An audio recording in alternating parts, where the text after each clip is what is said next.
Hello दोस्तों, welcome to horror vibes. आज मैं अपने व्यूवर्स की भेजी गई कुछ घटनाएं आप लोगों को बताने वाला हूं जो कि सुनने में बहुत ही ज़्यादा अजीब हैं और मिस्टीरियस भी। तो आप प्लीज़ वीडियो को एंड तक ज़रूर देखिएगा। साथ ही अगर आप चैनल पर नए हैं और आपको हॉरर स्टोरीज और मिस्टीरियस स्टोरीज सुनना पसंद है तो आप हॉरर वाइब्स को सब्सक्राइब कर सकते हैं। और अगर आपके साथ भी कोई अजीब सी घटना घटी हो तो वो सारी घटनाएं आप मुझे मेरे इंस्टाग्राम पर भेज सकते हैं। मैं अपने इंस्टाग्राम का लिंक वीडियो के डिस्क्रिप्शन में दे दूंगा। वीडियो पसंद आया तो चैनल को सब्सक्राइब करना मत भूलिएगा। वीडियो को लाइक ज़रूर करिएगा। मुझे कमेंट करके ये भी बताइएगा कि आपको वीडियो कैसी लगी और मैं अगली वीडियो किस टॉपिक पर बनाऊं। तो ज़्यादा टाइम ना लेते हुए वीडियो को करते हैं शुरू और खो जाते हैं अंधेरों में।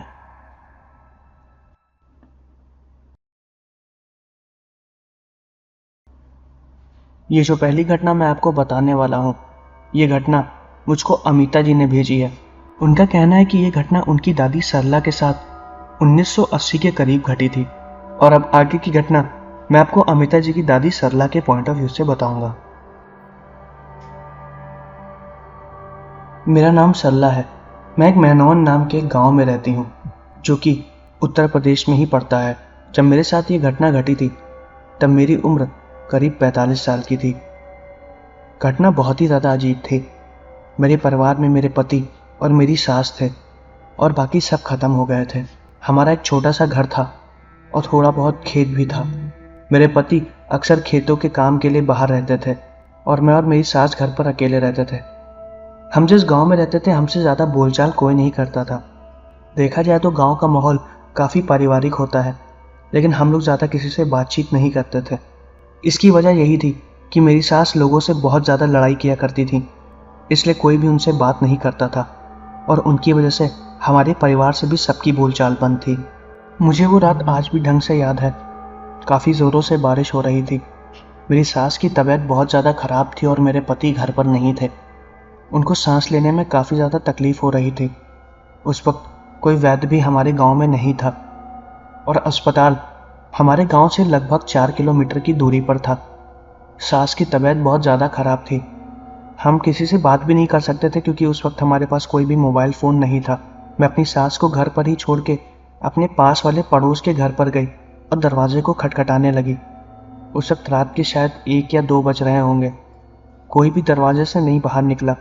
मैंने 2-3 दरवाजे खटखटाए, तब जाके एक दरवाजे से एक भैया बाहर निकले और मैंने उनको अपनी परिस्थिति बताई। हालांकि वो भी हमारे घर से बातचीत नहीं करते थे, लेकिन वो दिल के थोड़े अच्छे थे, इसलिए उन्होंने हमारी मदद की। उन्होंने तुरंत अपनी बैलगाड़ी पर सास को बैठाया और उसके बाद अस्पताल के लिए ले गए। हमें अस्पताल पहुंचने में काफ़ी ज़्यादा समय लग गया और उस वक्त शायद रात के 2:30 या 3 बज रहे थे। बारिश काफ़ी ज़्यादा ज़ोरों से हो रही थी, जिसकी वजह से मेरी सास, मैं और वो भैया जो कि उनको बैलगाड़ी पर लेके जा रहे थे, हम तीनों लोग बुरी तरीके से भीग चुके थे। और कुछ देर बाद बारिश में हम हॉस्पिटल पहुंचे। पुराने ज़माने में हॉस्पिटल की हालात तो आप लोग समझ ही सकते थे। पूरी दीवारें ढही हुई थीं, पुराने पंखे, बारिश भी काफ़ी ज़्यादा तेज़ हो रही थी जिसकी वजह से हॉस्पिटल के सामने बहुत ज़्यादा कीचड़ था। अंदर लालटेन जल रही थी और दवाई वगैरह की कुछ खाली बोतलें। उस वक्त अस्पताल की हालत बहुत ही ज़्यादा ख़राब थी। वो 2 मंजिल का अस्पताल था, थोड़ा सा बड़ा था, लेकिन उस पूरे अस्पताल में कुछ मरीज़ जो कि पुराने जनरल वार्ड में लेटे हुए थे और इमरजेंसी वार्ड के लिए 1-2 लोगों की भीड़ भी लगी हुई थी। सास की तबीयत बहुत ज़्यादा ख़राब थी। मैं तुरंत बैलगाड़ी से नीचे उतरी और भागते हुए डॉक्टर के पास गई, जो कि दूसरे मरीजों की दवाई करने में व्यस्त थे। मैंने उन्हें बताया कि मेरी सास की तबीयत बहुत ज़्यादा ख़राब है, आप चल के उनको देख लीजिए। उन्होंने मुझे 5 मिनट रुकने के लिए बोला। उस वक्त वहाँ पर कोई ऐसी जगह भी नहीं थी कि हम अपनी बैलगाड़ी को खड़ा कर सकें ताकि हमारी सांस भीगे ना, लेकिन बारिश में ही हम तीनों लोग खड़े थे। फिर करीबन 15 मिनट बाद डॉक्टर साहब ने हम लोगों को अस्पताल के अंदर बुलाया।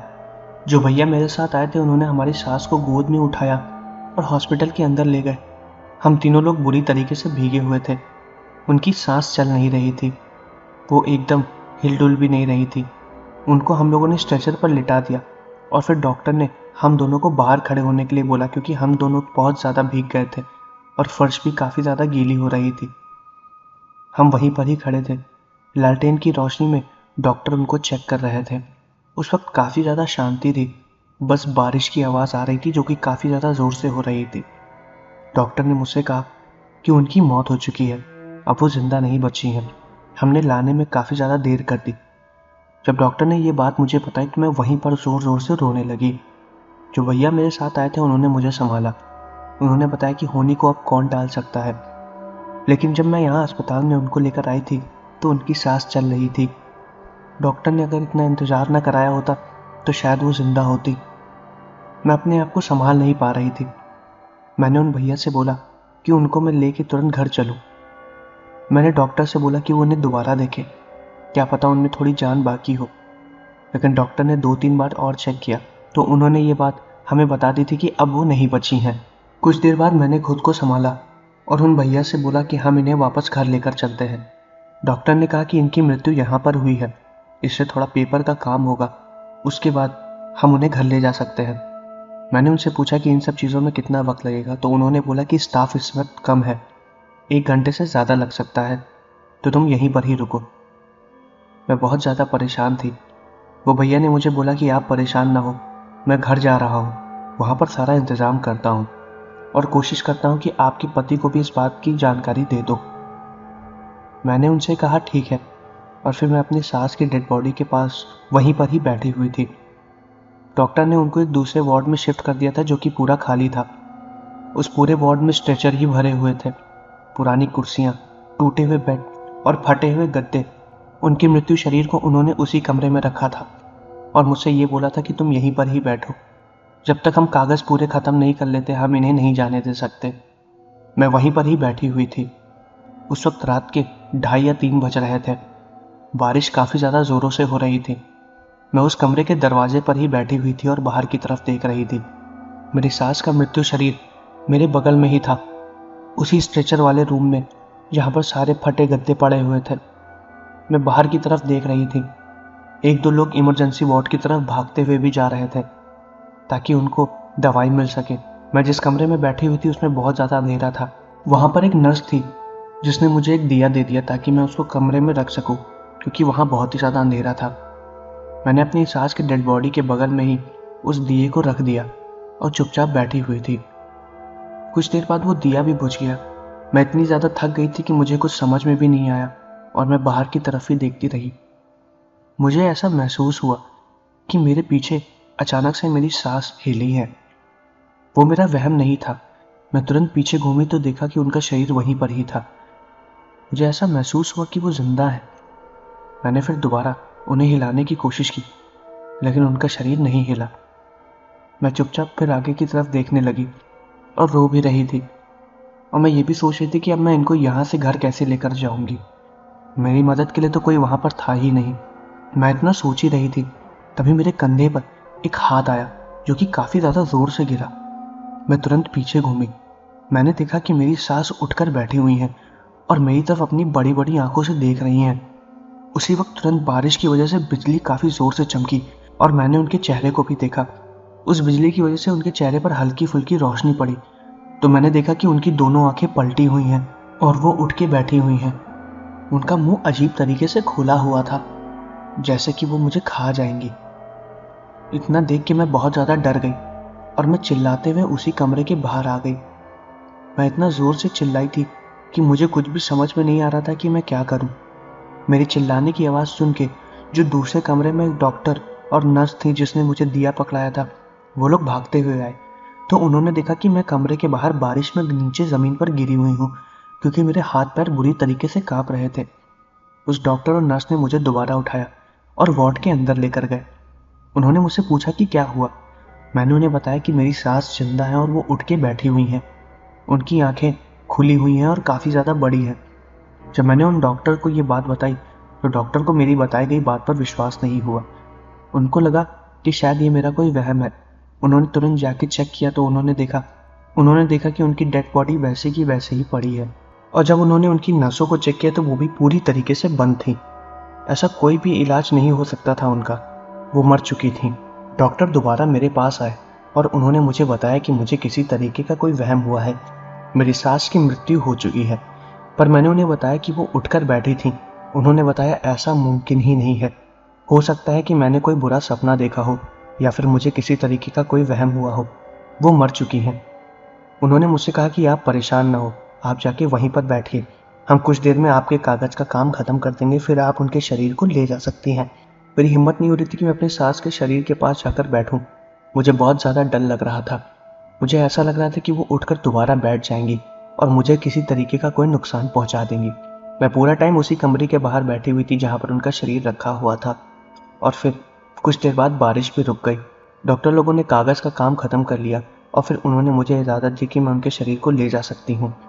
उस वक्त 3:30 बज रहे थे और मुझे साफ साफ याद है, करीबन आधे घंटे बाद वो भैया जो बैलगाड़ी लेकर गए थे वो दोबारा आ गए और उन्होंने मुझे बताया कि उन्होंने सारी व्यवस्था वहाँ पर कर दी है और वो मुझे दोबारा लेने आए हैं। उन्होंने हॉस्पिटल में कुछ लोगों की मदद से मेरी सास के शरीर को अपनी बैलगाड़ी पर रखा और उसके बाद फिर हम उन्हें घर लेकर आए। और फिर घर लेके आने के बाद मैं अपने पति का इंतज़ार करने लगी कि जब वो आए तो उनका दाह संस्कार किया जाए। उनको भी खबर पहुंचा दी गई थी और अब बस उनके आने का इंतज़ार था। मैंने इस घटना के बारे में अपने पति को भी बताया और उन लोगों को भी बताया जिनसे हमारी बातचीत नहीं होती थी। उन्होंने मेरी बात पर विश्वास किया और कुछ लोगों ने नहीं भी किया। कई लोगों ने यह भी बताया कि अक्सर ऐसा होता है कि आत्माएं दोबारा शरीर के अंदर वापस आ जाती हैं क्योंकि उनका वक्त अभी ख़त्म नहीं हुआ होता है। हो सकता है कि तुम्हारी सास के साथ भी ऐसा ही हुआ हो। उनकी आत्मा कुछ देर के लिए उनके शरीर के अंदर वास कर गई हो, या कभी कभी ऐसा भी होता है कि कोई आत्मा जो कि वहाँ भटक रही हो वो किसी मृत्यु शरीर के अंदर घुसने की कोशिश करती है।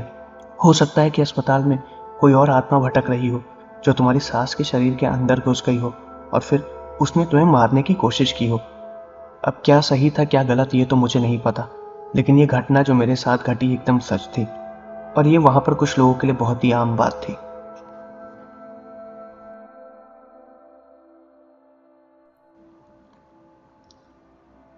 तो दोस्तों ये थी पहली घटना। अब मैं आपको एक दूसरी घटना बताने वाला हूँ।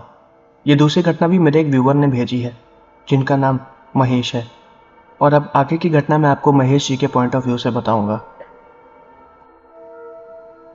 मेरा नाम महेश है। मैं एक अस्पताल के हॉस्पिटल में काम करता हूँ जो कि एक सरकारी अस्पताल है। मैं उसका नाम तो आपको नहीं बता सकता। खैर ये घटना मेरे साथ सन 2003 में घटी थी। मैं अभी भी उसी अस्पताल में काम करता हूँ और तब से वहीं पे ही काम करता हुआ चला आ रहा हूँ। मेरी आंखों के सामने अक्सर लोग मरे भी हैं, अचानक से लोग ख़त्म भी हुए हैं और कई ऐसी डेड बॉडीज़ को मैंने उठाकर पैक भी किया है। मैं आईसीयू वार्ड में ही काम करता था। दरअसल मेरा काम ये था कि जब भी कोई आदमी या फिर कोई इंसान ख़त्म हो जाता था तो उसके बाद डॉक्टर्स लोग सारी चीज़ों को हटा देते थे और फिर मैं और मेरे साथ एक और आदमी उस बॉडी को प्रॉपरली साफ करके पैक करने का काम करते थे। ये घटना उसी वक्त मेरे साथ घटी थी। दरअसल उस वक्त रात में आईसीयू वार्ड में मैं अकेला था, मेरे अलावा और वहाँ पर कोई भी नहीं था। उस वक्त पूरे आईसीयू में 4 पेशेंट्स थे जिसमें से एक बूढ़े आदमी की डेड बॉडी थी। वो बूढ़ा आदमी कैंसर की वजह से ख़त्म हो गया था। उसको बचाने की बहुत कोशिश की गई थी लेकिन वो नहीं बचा। उसकी मौत रात के करीबन 1:30 बजे हुई थी। उसके घर वालों को भी इत्तला कर दिया गया था। डॉक्टर जब तक थोड़ा बहुत प्रोसीजर ख़त्म करते, मुझे ये इन्फॉर्मेशन दी गई कि मैं उस पूरी बॉडी को प्रॉपरली साफ़ करके उसको अच्छे से पैक कर दूँ। उसके लिए मुझे बॉडी को एक दूसरे रूम में ले जाना पड़ता था जहाँ पर मैं उसके कपड़े चेंज करता था और सारे हाथ में जितनी भी पट्टियाँ और वीगो वगैरह लगे रहते थे उन्हें हटाता था और प्रॉपरली क्लीन करके उसको पैक करता था। इस काम के लिए मेरे साथ एक आदमी और होता था लेकिन उस वक्त उसकी छुट्टी थी। मुझे आज भी साफ साफ याद है, मैं उस डेड बॉडी को स्ट्रेचर पर लेके दूसरे रूम में चला गया था।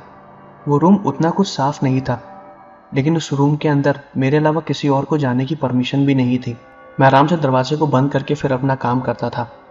मैं उस डेड बॉडी को जैसे ही रूम के अंदर लेके गया, मुझे दोबारा एक इन्फॉर्मेशन मिली कि दूसरे आईसीयू वार्ड में एक पेशेंट और ख़त्म हो गया है और मुझे उसकी डेड बॉडी को भी लेकर यहाँ पर आके क्लीन करके पैक करना है।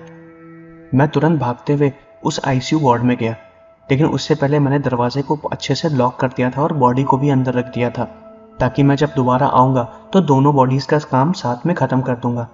मुझे इन सब चीज़ों से बिल्कुल भी डर नहीं लगता था क्योंकि ये मेरा काम था। मैं करीबन 5 सालों से यही एक काम करता चला आ रहा हूँ, इसलिए ये सब मेरे लिए बहुत ही ज़्यादा आम बात थी। मैं दोबारा उस डेड बॉडी को लेने गया जिसके लिए मुझे दोबारा कॉल आई थी। मैं उस डेड बॉडी को लेकर भी दोबारा अपने उसी रूम में जा रहा था जहाँ मैंने पहली डेड बॉडी को रखा था।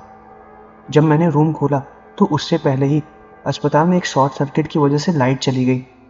जिसकी वजह से अंधेरा हो गया। उस वक्त बैकअप के लिए जनरेटर भी थे, लेकिन वो भी ऑन होने वाले थे। उन जनरेटर्स को ऑन होने में टाइम लगता था। जिस रूम में मैं था, ये दिक्कत खाली नॉर्मल वार्ड्स में आती थी। जो इमरजेंसी वार्ड्स थे उनमें अलग से लाइट का सोर्स दिया जाता था, और मैं आईसीयू वार्ड के जस्ट बगल में था। उसकी वजह से हल्की फुल्की रोशनी मेरे रूम की तरफ आ रही थी। मैंने किसी तरह दरवाज़ा खोला और उस दूसरी डेड बॉडी को भी रूम के अंदर रख दिया, और अंधेरे की वजह से रूम के बाहर खड़ा था और दोनों डेड बॉडीज रूम के अंदर थीं। वो दूसरी डेड बॉडी भी एक आदमी की ही थी, जिसकी उम्र करीब 30 से 35 साल की थी। उसकी मौत एक एक्सीडेंट की वजह से हुई थी। एक्सीडेंट में उसके पैर कट गए थे। जब मैं उसकी डेड बॉडी को ले गया तो उसकी बॉडी का सिर्फ एक ही पैर था। उन दोनों डेड बॉडीज़ को अंदर रख के मैं बाहर वेट कर रहा था। करीबन 15 मिनट बाद लाइट आ गई और फिर मैं रूम के अंदर चला गया। रूम को अंदर से लॉक करके एक एक करके डेड बॉडीज़ को क्लीन करने लगा। पहले मैंने उस डेड बॉडी को क्लीन किया जो कि एक जवान आदमी की थी। उसको क्लीन करके पैक करने में मुझे करीबन आधे घंटे लग गए, जिसकी वजह से जो पुरानी डेड बॉडी यानी कि जो बुजुर्ग की डेड बॉडी थी वो मैंने साइड पे ही स्ट्रेचर पर रखी हुई थी। उस डेड बॉडी को क्लीन करके मैंने साइड में किया। उसके बाद दूसरे बुजुर्ग की डेड बॉडी के पास गया ताकि मैं उसे क्लीन कर सकूं। मैंने जैसे ही उसके ऊपर का कपड़ा हटाया, मेरे वार्ड की लाइट फिर से चली गई, क्योंकि वो शॉर्ट सर्किट दोबारा हो गया था। लेकिन ताजुब की बात तो ये थी कि वो शॉर्ट सर्किट सिर्फ उसी रूम में हुआ था जिसमें मैं था। बाहर से आईसीयू वार्ड से लाइट साफ साफ आती हुई नजर आ रही थी, लेकिन उसके बावजूद भी मेरे कमरे में अंधेरा था। मैंने सोचा कि मैं दरवाजे को खोल लूं और फिर दोबारा जाके इसके बारे में इंफॉर्मेशन दूं, लेकिन मुझे काफ़ी पहले से ही लेट हो चुका था। इसलिए मैंने दरवाजे को खोला और हॉस्पिटल में ही रखी एक इमरजेंसी लाइट को ऑन किया और फिर अपना काम करने लगा। और ये घटना उसी वक्त मेरे साथ घटी थी।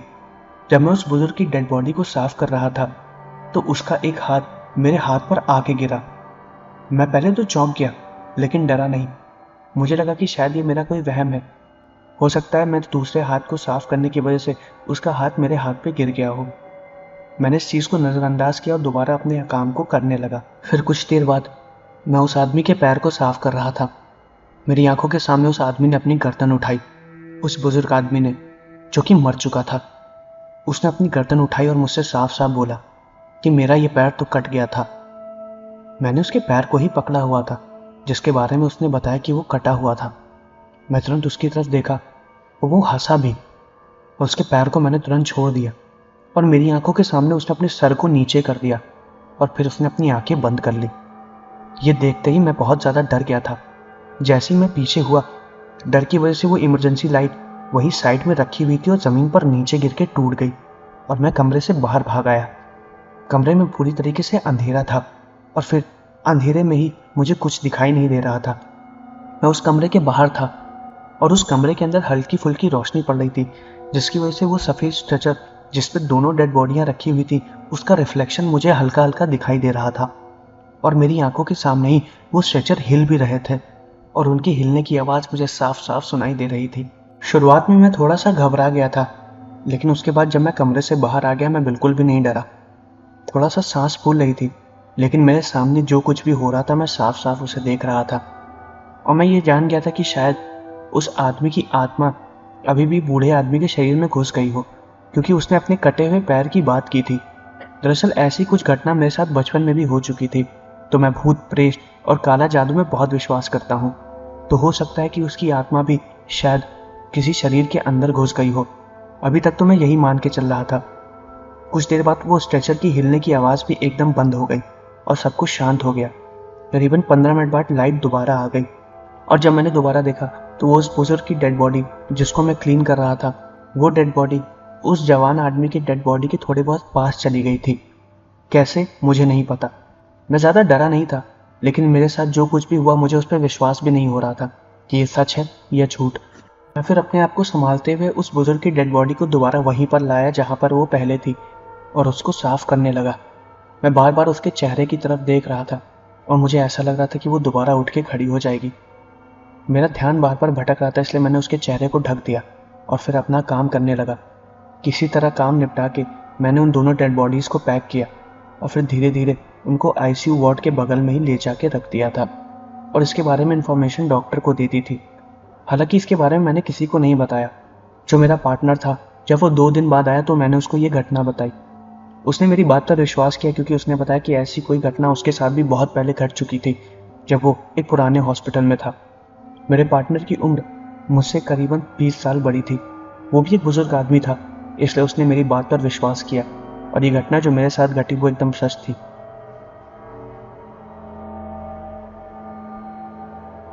तो दोस्तों, ये थी मेरे व्यूवर्स के द्वारा 2 भेजी गई अजीब और गरीब घटनाएं। मैं आशा करता हूँ कि आपको वीडियो पसंद आई होगी। अगर आपको वीडियो पसंद आई है तो चैनल को सब्सक्राइब ज़रूर करिएगा, वीडियो को लाइक ज़रूर करिएगा। मुझे कमेंट करके ये भी बताइएगा कि आपको वीडियो कैसी लगी और मैं अगली वीडियो किस टॉपिक पर बनाऊँ। और अगर आपके साथ भी कोई अजीब सी घटना घटी हो तो वो सारी घटनाएं आप मुझे इंस्टाग्राम पर भेज सकते हैं। तो मिलते हैं अगले वीडियो में।